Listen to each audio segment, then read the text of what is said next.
করতেছিলেন। আল্লাহ রাব্বুল আলামিন হযরতকে দিনের জন্য কবুল করো, সকলে বলে আমিন। এই পর্যায়ে কোরআন ও হাদিসের আলোকে তাফসীর পেশ করবেন আন্তর্জাতিক খ্যাতিসম্পন্ন হযরত মাওলানা হাফেজ হযরত মাওলানা আনসার আলী সাহেব, খতিব মজিদপুর ঈদগাহ মাঠ। হযরতকে ওনার মূল্যবান আলোচনা পেশ করার জন্য মাহফিল ইন্তেজামিয়া কমিটির পক্ষ থেকে বিশেষভাবে অনুরোধ করা হচ্ছে। এখন আলোচনা পেশ করছেন হযরত মাওলানা হাফেজ আনসার আলী সাহেব।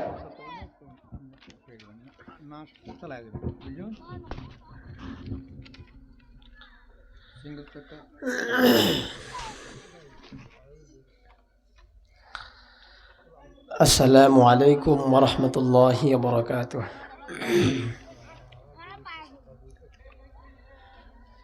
نحمده ونستعينه ونستغفره ونعوذ بالله من شرور أنفسنا ومن سيئات أعمالنا.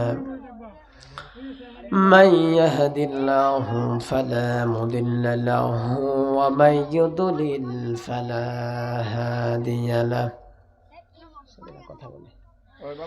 ونشهد أن لا إله إلا الله وحده لا شريك له. ونشهد أن سيدنا ونبينا وحبيبنا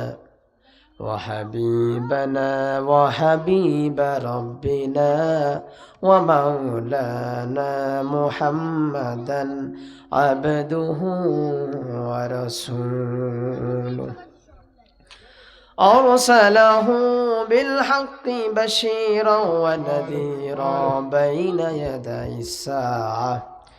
من يطع الله ورسوله فقد رشد ومن يعصهما فإنه আরে ভাই আগে করেন না কেগুলা। من يضلل الله فلا هادي له. أما بعد فأعوذ بالله من الشيطان الرجيم. আমার সাথে সকলে পড়েন أعوذ بالله من الشيطان الرجيم. بسم الله الرحمن الرحيم.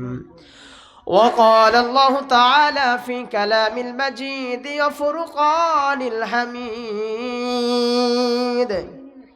ألم يكن طفة من مني يمنى ثم كان علقة فخلق فسوى. وقال الله تعالى في شان حبيبه ومعشوقه ومحبوبه إن الله وملائكته يصلون على النبي يا أيها الذين آمنوا صلوا عليه وسلموا تسليما. সবাই মহব্বতে দরুদ পড়ি। اللهم صل على محمد وعلى آل محمد كما صليت على إبراهيم وعلى آل إبراهيم إنك حميد مجيد. اللهم بارك على محمد وعلى آل محمد كما باركت على إبراهيم وعلى آل إبراهيم إنك حميد مجيد.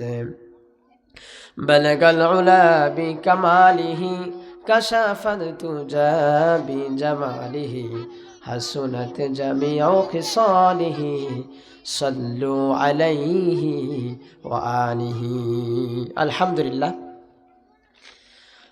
আল্লাহ রাব্বুল ইজ্জতের কাছে লাখ কোটি শুকরিয়া যে আল্লাহ তাআলা আমাদেরকে উক্ত মহাদি জলসায় আসার ও বসার তৌফিক দান করেছেন। এই জন্য শুকরিয়া আদায় করছি, বলি আলহামদুলিল্লাহ। বাহাদিয়া পূর্বপাড়া যুব সমাজের উদ্যোগে একদিন ব্যাপী নবম বার্ষিক ইসলামী মহাসম্মেলনের সম্মানিত সভাপতি সাহেব হজরত মাওলানা মুফতি মোহাম্মদ সেলিম সাহেব হাফিজাহুল্লাহ, উদ্বোধনী আলোচক হিসাবে যিনি আছেন হজরত মাওলানা কারি আজিজুল হক সাহেব দামা বারকাতুহুম, প্রতিষ্ঠাতা তালিমুল কোরআন ফাউন্ডেশন। মাহফিল পরিচালনার দায়িত্বে আছেন আমার বড় ভাই হজরত মাওলানা রুহুল আমিন সাহেব, প্রধান শিক্ষক বাহাদিয়া স্বতন্ত্র ইফতারিয়া মাদ্রাসা। অন্যান্য মুআজ্জাজ উলামায়ে কেরাম, আমার সামনে প্রিয় তাওহীদি জনতা আছেন, আমাদের মা বোন, সকলের প্রতি আমি আমার কৃতজ্ঞতা জ্ঞাপন করে আলোচনা শুরু করছি। সম্মানিত ভাই, আমরা দুনিয়াতে আসছি চিরদিনের জন্য আসি নাই, কথা ঠিক না বেঠিক? আমি যেভাবেই চলি, সুখে দুঃখে, সচ্ছলতা অসচ্ছলতায়, ধনী গরিব, আমি যেই হই আমার সময়গুলা শেষ হয়েই যাবে, ঠিক না ঠিক ভাই? আমি যদি 5 তলায় থাকি তাহলেও সময় চলে যাবে, গাছতলায় থাকলেও সময় চলে যাবে। ধনী গরিব আমাদের সকলেরই ঠিকানা হবে সেই 3.5 হাত মাটির ঘর, ঠিক কিনা বলেন? এই জন্য সম্মানিত ভাই, অবশ্যই আমাদের দুনিয়ার এই জীবনকে সৌন্দর্যমণ্ডিতভাবে পরিচালিত করতে হবে। আল্লাহ রাব্বুল ইজ্জতের হুকুম মোতাবেক আমাদের সময়কে পার করতে হবে, যাতে করে আমাদের আখিরাতের জীবন সুন্দর হয়। প্রিয় ভাই আমার, এরকম অনেক আছে যে ছোট ভাই বড় ভাইয়ের আগে চলে গেছে, সন্তান বাবার আগে চলে গেছে, এরকম হয় কিনা বলেন? সন্তান বাবার আগে চলে গেছে, ছেলেকে বিদেশ পাঠানো হয়েছে, দেখা যায় সেখান থেকে লাশ আসছে না কিনা বলেন? আসতেছে। অনেক সময় দেখা যায় বড় ভাই জীবিত আছেন, ছোট ভাই চলে গেছেন। প্রিয় ভাই আমার, এটাই দুনিয়ার সিস্টেম, এটা আল্লাহ রাব্বুল ইজ্জতের নিয়ম নীতি নিজাম। এই নিজামের বাহিরে আল্লাহ রাব্বুল ইজ্জত চলবেন না। সম্মানিত ভাই আমার, কাফেররা প্রশ্ন করত যে দুনিয়ার পরে আবার কি আমাদেরকে পুনরুত্থিত করা হবে নাকি? এই প্রশ্নটা কে করতো? কাফেররা করত।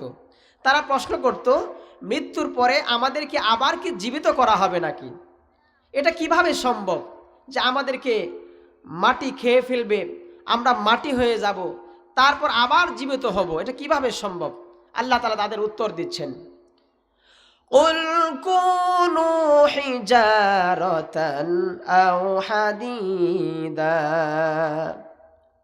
ওগো নবী বলো, তোমরা যদি মৃত্যু হওয়ার পরে পাথর হয়ে যাও, মৃত্যুর পরে যদি তোমরা লোহা হয়ে যাও, তাহলেও আল্লাহ পাক তোমাদেরকে সেই অবস্থান থেকে পুনরায় উত্থিত করবে। কুল কুনু হিজারাতান আও হাদিদা। ওগো নবী বলো, যদি তোমরা মৃত্যুর পরে পাথর হয়ে যাও অথবা লোহা হয়ে যাও, তারপরেও তোমাদেরকে আল্লাহ রাব্বুল ইজ্জত কিয়ামতের ময়দানে পুনরায় উঠাইবেন, বলি সুবহানাল্লাহ। কাফেররা প্রশ্ন করে, ফাসায়াকুলুনা মান ইউঈদুনা কুলিল্লাযী ফাতারাকুম আউওয়ালা মাররা ফাসায়ুনকিদুনা ইলাইকা রুউসাহুম ওয়া ইয়াকুলুনা মাতাহু। কাফেররা প্রশ্ন করে নবী সাল্লাল্লাহু আলাইহি ওয়াসাল্লামকে, ওগো নবী, ফাসায়াকুলুনা মান ইউঈদুনা, আমাদেরকে পুনরায় কে উঠাবেন? মৃত্যুর পরে আমাদেরকে পুনরায় উঠানোর কথা যে বলা হয়, আমাদেরকে কে উঠাবেন? ওগো নবী বলেন, আল্লাহর হাবিব বলছেন, কুলিল্লাযী ফাতারাকুম আউওয়ালা মাররা, যিনি তোমাদেরকে প্রথম সৃষ্টি করেছেন তিনি তোমাদেরকে পুনরায় দ্বিতীয়বার উত্থিত করবেন, বলি সুবহানাল্লাহ। প্রিয় ভাই আমার, দুনিয়ার জীবন খেলতামাশার কোনো বস্তু নয়। দুনিয়ার জীবন হলো ধোঁকার জায়গা। দুনিয়ার জায়গাতে যদি খেলতামাশার বস্তু বানিয়ে ফেলি, শয়তানের ধোঁকায় পড়ে যদি আমি আমার আখিরাতকে ধ্বংস করি, তাহলে অবশ্যই আল্লাহ রব্বুল ইজ্জতের সামনে আমাদের দাঁড়িয়ে আমাদের লজ্জিত হতে হবে। আল্লাহ রব্বুল ইজ্জতের সামনে দাঁড়িয়ে আমাদের কঠিন প্রস্থানি, কঠিন আফসোস আর আক্ষেপ করতে হবে, ঠিক কিনা বলেন? প্রিয় ভাই আমার, আল্লাহ তাআলা বলছেন ফাসায়ুনকিদুনা ইলাইকা রুউসাহুম, যখন তাদেরকে বলা হয় তোমাদেরকে পুনরায় আল্লাহ পাক উঠাবেন, যে রব তোমাদেরকে প্রথম সৃষ্টি করেছেন, যখন তোমরা অস্তিত্বে ছিলে না, যে রব তোমাদেরকে অস্তিত্ব আনেছেন, সেই রব তোমাদেরকে আবার দ্বিতীয়বার উঠাবেন, তখন তারা কাফেররা মাথাকে ঝুঁকায়া বলে আচ্ছা তাই নাকি। তারা ঠাট্টা করে, আচ্ছা তাই নাকি, আমাদেরকে আবার উঠানো হবে, আমরা মাটি হয়ে যাব তারপরেও। প্রিয় ভাই আমার, আল্লাহ তাআলা আমাদেরকে পুনরায় উঠাইবেন। কালামুল্লাহ শরীফ আল্লাহ বলছেন মিনহা খালাকনাকুম ওয়া ফিহা নুঈদুকুম ওয়া মিনহা নুখরিজুকুম তারাতান উখরা। মুর্দাকে যখন আমরা কবরে শোয়াই, সেই সময় এই দোয়াটা আমরা পড়ি কিনা বলেন? আমরা মৃত্যুকে দাফন করার সময় এই কথাটা বলে দোয়াটা পড়ি, মিনহা খলাকনাকুম। তার অর্থ হলো মিনহা খলাকনাকুম, আমি তোমাদেরকে মাটি থেকে সৃষ্টি করলাম, ওয়া ফিহা নুঈদুকুম, আবার তোমাদেরকে এই মাটির মধ্যে শোয়ানো হইতেছে, ওয়া মিনহা নুখরিজুকুম তারাতান উখরা, আমি আবার এই মাটি থেকে তোমাদেরকে বের করে আনবো, ঠিক কিনা বলেন? এটা এই কথা বিশ্বাস করতে হবে, এই কথা মানতে হবে, এই কথা আমার মনে প্রাণে গাঁথতে হবে। কাফেররা বলে আমাদেরকে পুনরায় সৃষ্টি করা সম্ভব নাকি? আল্লাহ বলছেন আনতুম আশাদ্দু খালকান আমিস সামাউ বানাহা। ও কাফেররা, তোমরা শুনো, তোমাদেরকে দ্বিতীয়বার সৃষ্টি করা কঠিন নাকি সেই বিশাল আকাশকে যে আমি ঝুলায় রাখলাম, খুঁটিবিহীন সেই আকাশকে সৃষ্টি করা? বলি সুবহানাল্লাহ। সেই আকাশকে সৃষ্টি করা কঠিন নাকি তোমাদেরকে পুনরায় উঠানো কঠিন? কত বড় আকাশ, 7 আসমানকে আল্লাহ পাক একটার একটা যে ঝুলায় রাখলেন। আল্লাহ প্রশ্ন করছেন আনতুম আশাদ্দু খালকান আমিস সামাউ বানাহা, সেই বিশাল আকাশকে সৃষ্টি করা কঠিন নাকি তোমাদেরকে বানানো কঠিন? বলি সুবহানাল্লাহ। প্রিয় ভাই আমার, আমরা আল্লাহকে ভুলে গেছি, আমরা আল্লাহর অস্তিত্ব নিয়ে প্রশ্ন করছি। অনেক সময় দেখা যায় নাম দিয়েছে আব্দুল্লাহ, আব্দুর রহমান, কিন্তু ভাবখানা এরকম বোঝায় মনে হয় যে সে মৃত্যুর পরে আল্লাহর সামনে দাঁড়াবে না, ঠিক কিনা বলেন? এরকম ভাব নিয়ে চলি, এরকম আমার নিজের প্রভাব প্রতিপত্তি এরকম ভাবে আমি জাহির করি, ভাবে সাবে বোঝা যায় আমার বুঝি রবের সামনে দাঁড়াতে হবে না। অনেক আছে না এরকম, সম্পদের কারণে, প্রভাব প্রতিপত্তির কারণে, ক্ষমতার দাপটে অনেক সময় আমাদের ভাবসাব এরকম হয়ে যায়, মনে হয় যেন আমরা রবের সামনে দাঁড়াবো না। প্রিয় ভাই আমার, আল্লাহ পাক কালামুল্লাহ শরীফে বলছেন আফাহাসিবতুম আন্নামা খালাকনাকুম আবাসাও ওয়া আন্নাকুম ইলাইনা লা তুরজাউন। ও পৃথিবীর মানুষ, তোমরা কি এই কথা ভেবে রেখেছ যে আমি তোমাদেরকে এমনি এমনি বানাইলাম? আফাহাসিবতুম আন্নামা খালাকনাকুম আবাসা, তোমরা কি এই কথা মনে করেছ, এই কথা ভেবেছ যে ও মানুষ আমি তোমাদেরকে আবাসান এমনি এমনি বানিয়েছি? আল্লাহ নিজে উত্তর দিচ্ছেন না, আমি তো তোমাদেরকে এমনি এমনি বানাই নাই। অবশ্যই তোমাদের আমার কাছে ফিরে আসতে হবে, আমার কাছে তোমাদের দাঁড়াতে হবে। আল্লাহ পাক কালামুল্লাহ শরীফে বলছেন ইয়াউমা ইয়াকুমুর রূহু ওয়াল মালাইকাতু সাফফা লা ইয়াতাকাল্লামুনা ইল্লা মান আযিনা লাহুর রাহমানু ওয়া ক্বালা সাওয়াবা। কত ভয়ের কথা! কিয়ামতের ময়দানে আল্লাহ পাক বলছেন ইয়াউমা ইয়াকুমুর রূহু ওয়াল মালাইকাতু সাফফা। রূহ এর অর্থ হলো জিবরাইল আলাইহিস সালাম। জিবরাইল আমিন আলাইহিস সালাম এবং ফেরেশতা সমূহ কিয়ামতের ময়দানে তারাও কাতার বন্দী হয়ে আল্লাহ রব্বুল ইজ্জতের সামনে দাঁড়িয়ে যাবে। প্রিয় ভাই আমার, লা ইয়াতাকাল্লামুনা, কিয়ামতের ময়দানে কেহই রবের সামনে কথা বলবে না, ইল্লা মান আযিনা লাহুর রহমানু ওয়া ক্বালা সাওয়াবা, কেবলমাত্র আল্লাহ পাক যাকে আদেশ দিবেন, যাকে অনুমতি দিবেন, সেই শুধু কিয়ামতের ময়দানে কথা বলতে পারবে। প্রিয় ভাই আমার, তাহলে কেন আমি ধোঁকায় পড়লাম? কেন আমি দুনিয়ার 2-4 পয়সার লোভে 60-70 বছর জিন্দেগির কারণে চিরস্থায়ী আখিরাতকে আমরা ধ্বংস করতেছি? প্রিয় ভাই আমার, আল্লাহ বলছেন ফানজুরু ইলা আসারি রাহমাতিল্লাহি কাইফা ইউহিল আরদা বা'দা মাউতিহা কাযালিকা ইউহিল্লাহুল মাউতা ওয়া হুয়া আলা কুল্লি শাইইন কাদির।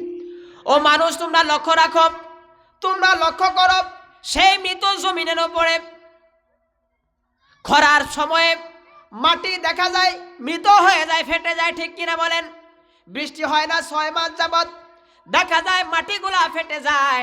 সেই মাটিতে ধান লাগালে হবে না, সেই মাটিতে গম লাগালে হবে না, ভুট্টা লাগালে হবে না, ঠিক কিনা বলেন? তার মানে সেই মাটিটা মৃত। আল্লাহ বলছেন, ও পৃথিবীর মানুষ, তোমরা সেই মৃত জমিনের উপরে লক্ষ্য রাখো, কাইফা ইউহিল আরদা বা'দা মাউতিহা, কিভাবে আমি সেই মৃত জমিনটাকে পুনরায় জীবিত করি। বলি সুবহানাল্লাহ। মৃত জমিটা ফেটে চৌচির হয়ে গেছে, কোনো ধরনের শস্য দানা সেখানে জন্মাবে না। কিন্তু আল্লাহ রাব্বুল ইজ্জত যখন রহমতের বৃষ্টি দেন, রহমতের বৃষ্টি পায়া সে মৃত জীবনটা তার জীবনকে ফিরে পায়। বলি সুবহানাল্লাহ। কাইফা ইউহিল আরদা বা'দা মাউতিহা, ঠিক এভাবে যেভাবে মৃত জমিনটাকে আমি আল্লাহ জীবিত করি, ঠিক এভাবেই আমিও তোমাদেরকে জীবিত করব। বলি সুবহানাল্লাহ। মৃত জমিনকে যদি আল্লাহ জীবিত করতে পারেন, আমাদেরকে কেন জীবিত করতে পারবেন না? প্রিয় ভাই আমার, আল্লাহ পাক কালামুল্লাহ শরীফে অন্য জায়গার মধ্যে বলছেন, হুয়াল্লাযী আরসালার রিয়াহা ফাতুসিরু সাহাবান ফাসুকনাহু ইলা বালাদিম মাইতিন ফাআহইয়াইনা বিহিল আরদা বা'দা মাউতিহা। সেই রব যিনি সাগরের নুনা পানিটাকে বাষ্প আকারে আকাশে উঠায় নেন। বলি সুবহানাল্লাহ। যেই রব সাগরের নুনা পানিটাকে আকাশের মধ্যে বাষ্প আকারে উঠায় নেন, সেই রব পুনরায় সেই মেঘমালাকে আরসালার রিয়াহা, বাতাসের মাধ্যমে সেই মেঘমালাকে প্রবাহিত করেন। সেই মেঘমালাকে প্রবাহিত করে আল্লাহ রাব্বুল ইজ্জত সেই মৃত জমিনের উপরে নিয়ে যান, যে জমিনটা মৃত হয়ে গিয়েছিল। আল্লাহ বলছেন, ফাতুসিরু সাহাবান ফাসুকনাহু ইলা বালাদিম মাইয়িতিন ফাআহইয়াইনা বিহিল আরদা বা'দা মাউতিহা। আমি রব সেই মেঘমালাকে বাতাসের মাধ্যমে এক দেশ থেকে আরেক দেশে উড়ায় নিয়ে যায়। বলি সুবহানাল্লাহ।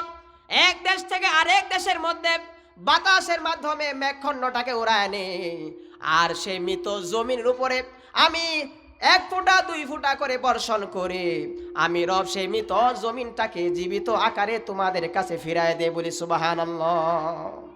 যে রব এত আজমত রাখেন, এত ক্ষমতাবান, সেই রবকে আমরা ভুলে গেছি। সে রবের গুণগান আমি গাইতে পারি না, স্মরণ করি না। নামাজ ছাড়তেছি, রোজা ছাড়তেছি, আমার ধর্মের বিধানকে খাইম খেয়ালির সাথে আমরা পালন করতেছি, ঠিক কিনা বলেন?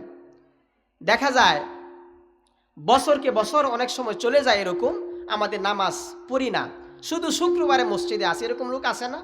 শুধু জুমার দিন মসজিদে আসি, অথবা শুধু ঈদের দিন মসজিদে আসি। কত বড় ধোঁকার মধ্যে আমরা আছি প্রিয় ভাই আমার। অথচ আল্লাহর হাবিবকে প্রশ্ন করা হলো, আইউল আমালি আহাবু ইলাল্লাহি তাআলা, আল্লাহ রাব্বুল ইজ্জতের কাছে সব থেকে প্রিয় আমল কোনটি? আল্লাহ রাব্বুল ইজ্জতের কাছে সব থেকে দামি আমল কোনটি? আল্লাহর হাবিব সাল্লাল্লাহু আলাইহি ওয়াসাল্লাম বললেন, as-salatu ala waqtiha wa birrul walidain। 1 number হলো নামাজকে সঠিক সময়ে আদায় করে দেওয়া। 1 নাম্বার কি বলেন? এক নম্বর হলো নামাজকে সঠিক সময় আদায় করে দেওয়া, এটা হল আল্লাহ তাআলার কাছে সব থেকে প্রিয় আমলের একটি। আরেকটি হলো ওয়াবিরুল ওয়ালিদাইন, পিতা মাতার খেদমত করা, বলি সুবহানাল্লাহ। এই দুই জায়গার মধ্যে আমরা ধরা খেয়ে যাই, আমরা যুবক ভাই যারা আছি দুই জায়গার মধ্যে ধরা খেয়ে যায়। নামাজেরও ধারদারি না, পিতা মাতার খেদমতও আমরা করি না। যদি ডাইনে যাইতে কই আমরা বাঁয়ে যাই, যদি বৃদ্ধ বাবার সাথে একটু কাজ করার জন্য বলে তখন ঝাড়ি মাইরে আমরা চলে যাই, ঠিক কিনা বলেন? প্রিয় ভাই আমার, আল্লাহ তাআলা বলছেন আলাম ইয়াকুনু তুফাতাম মিন মানিয়্যুমনা সুম্মা কানা আলাকাতান ফাখালাকা ফাসাওয়া ফাজআলা মিনহু যাওজাইনি যাকারা ওয়াল উনসা।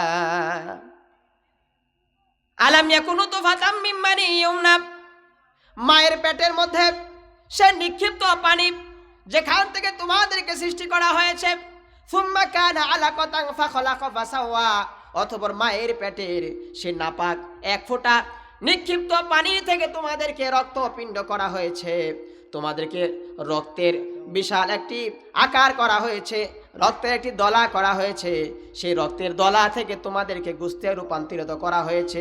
সুম্মা কানা আলাকাতান ফাখালাকা ফাসাওয়া, অতঃপর সেই গোশতের টুকরার উপরে সুন্দর একটা আবরণ দিয়ে আমি রব তোমাদেরকে সৃষ্টি করলাম। ফাজআলা মিনহু যাওজাইনি যাকারা ওয়াল উনসা, অতঃপর সেই গোশতের টুকরা থেকে আমি তোমাদেরকে পুরুষ অথবা মহিলা বানালাম, বলি সুবহানাল্লাহ। পুরুষ অথবা মহিলা পৃথিবীর কোনো বৈজ্ঞানিক মানুষ বানায় দেখাতে পারবে? বলেন, দেখাতে পারবেন। আল্লাহ বলছেন আমি তোমাদেরকে এক ফোঁটা নাপাক বীর্য থেকে মিন নুতফাতিন খলাকাতিন ফাখালাকানা আলাকাতান ফাসাওয়া, আমি তোমাদেরকে এক ফোঁটা নাপাক বীর্য থেকে আমি তোমাদেরকে রক্তের আকৃতি করেছি, রক্তের একটি চাকা করেছি, সেই রক্তের চাকা থেকে তোমাদেরকে গোশতের পিণ্ডুলিতে করেছি, তারপরে সেই গোশতের টুকরা থেকে আমি সুন্দর করে চেহারা বানায় দিলাম, বলি সুবহানাল্লাহ। লাকাদ খালাকনাল ইনসানা ফি আহসানি তাকওয়িম, অবশ্যই আমি মানুষকে অত্যন্ত সুন্দর করে বানিয়েছি, বলি সুবহানাল্লাহ। কত সুন্দর চেহারা আমাদের, নাকের জায়গায় নাক বসালেন, চোখের জায়গায় চক্ষু বসালেন, কানের জায়গায় কান বসালেন, আমাদের খাবারের জায়গায় খাবার বসালেন, অঙ্গ প্রত্যঙ্গ খুব সুন্দর করে সেটিং করে দিলেন। সেই মুখের দিয়া, সেই মুখের মাধ্যমে রবের জিকির যেন আমরা করতে পারি, রবের গোলামি যেন আমরা করতে পারি। দুনিয়াতে আসার পরে যখন আমার বুঝ হয় কিভাবে আমি সেই রবকে ভুলে যাই, ঠিক কিনা বলেন?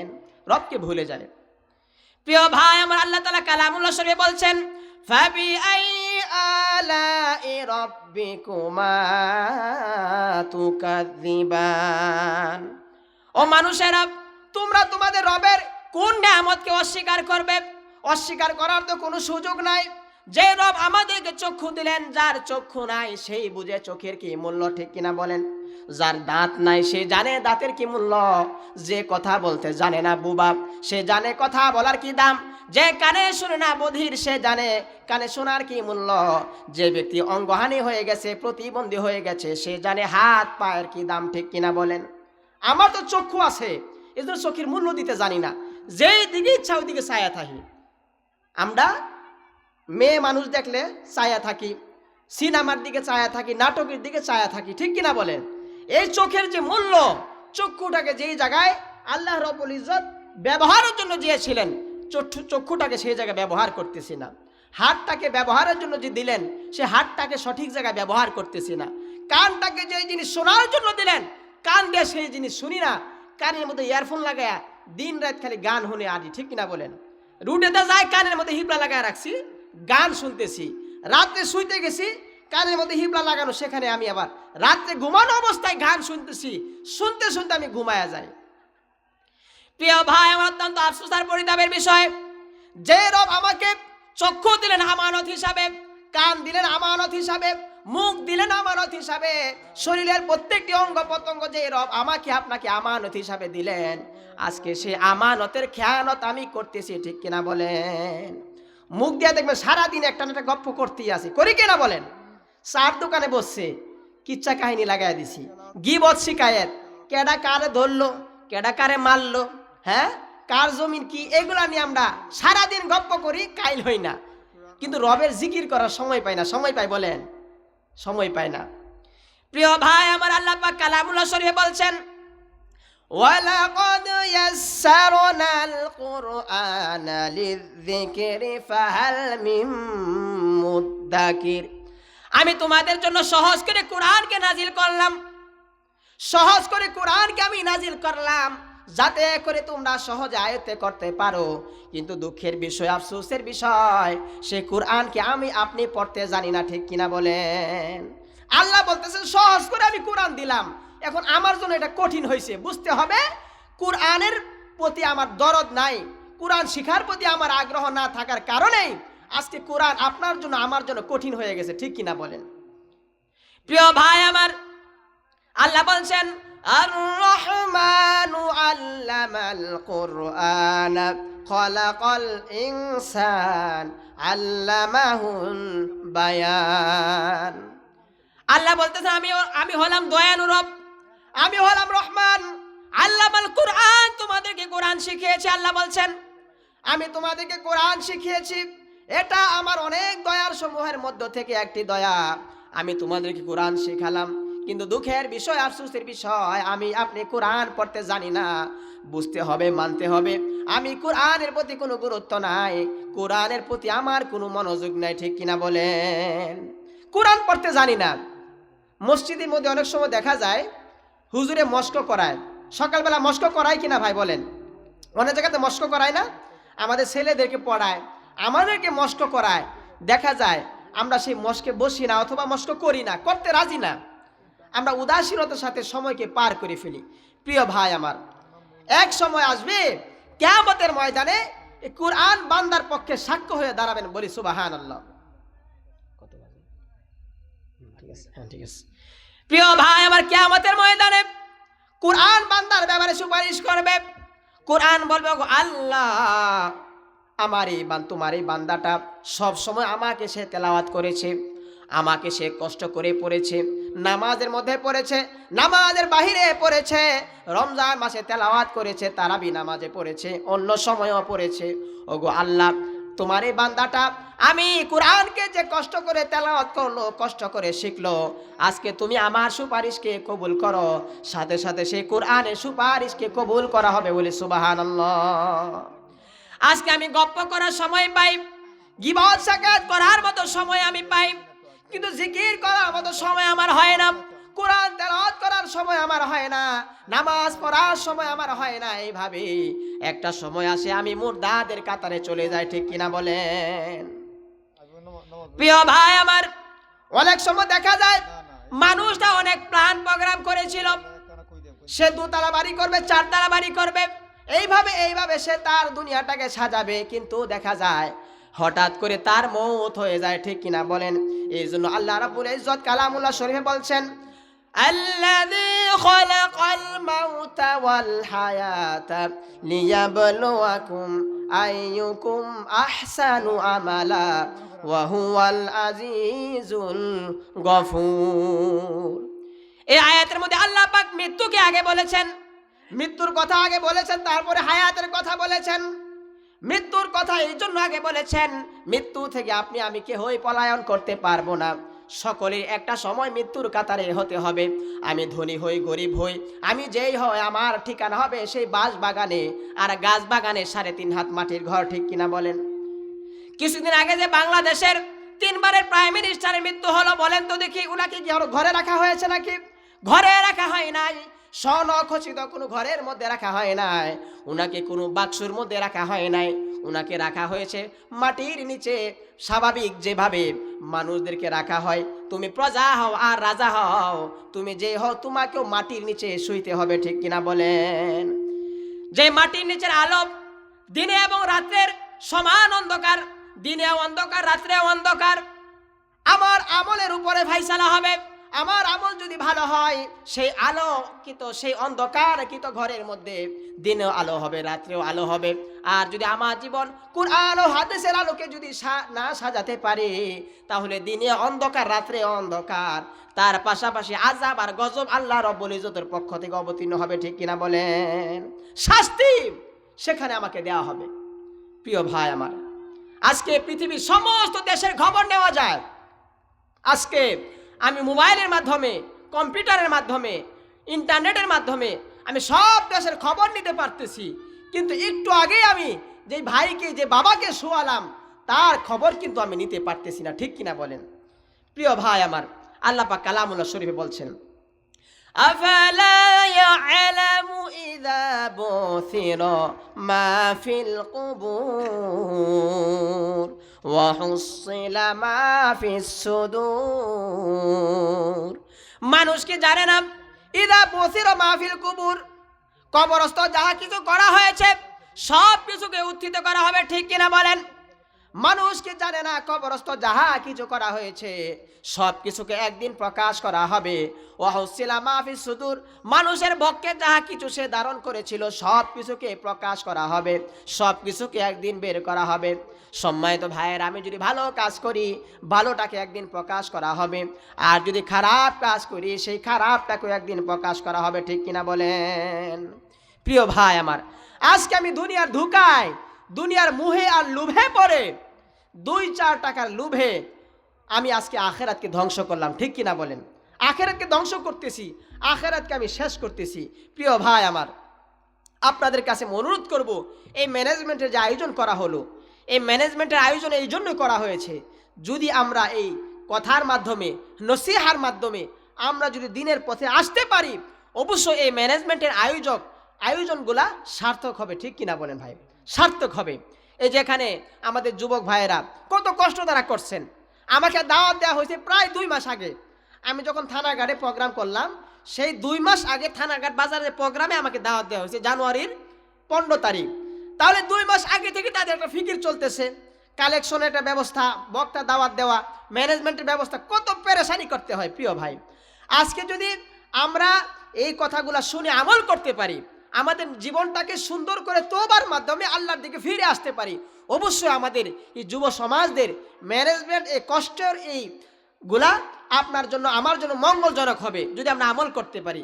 আর যদি শুধু সব কিছু করলাম, আমি যেই সেই রয়ে গেলাম, তাহলে তাদের কষ্টগুলা সার্থক হবে না। এই জন্য সম্মানিত ভাই, আমি আপনাদেরকে কর ওজনে অনুরোধ করবো এটাই, এই ম্যানেজমেন্টটা তখনই সার্থক হবে যখন আমরা আমাদের জীবনটাকে সুন্দর করে নতুন করে সাজাতে পারবো।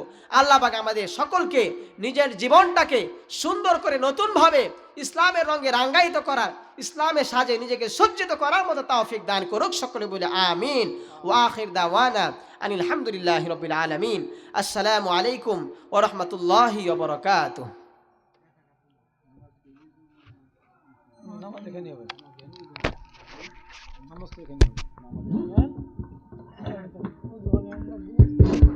মাশাআল্লাহ, বারাকাল্লাহু ফিহি ওয়া ফি ইলমিহি ওয়া আমালিহি। আল্লাহ রাব্বুল আলামিন কবুল করুন। সম্মানিত মুসল্লি কেরাম, এখন আমাদের ঈশা নামাজের আজান হবে। আমরা এখানে জামাত আদায় করব। যাদের ওযু নাই তারা ওযু করে নেই। এখন আমাদের আজান হবে। আজানের পর যথারীতি আমাদের মাহফিলের কার্যক্রম আবার শুরু হবে।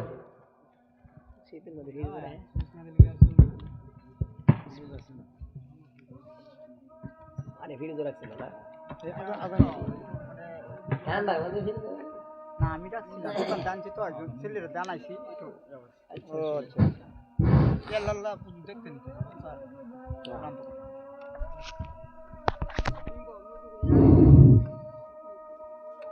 নামাজ এখানেই হবে।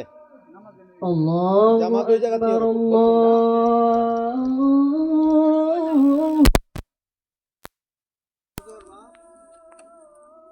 Allah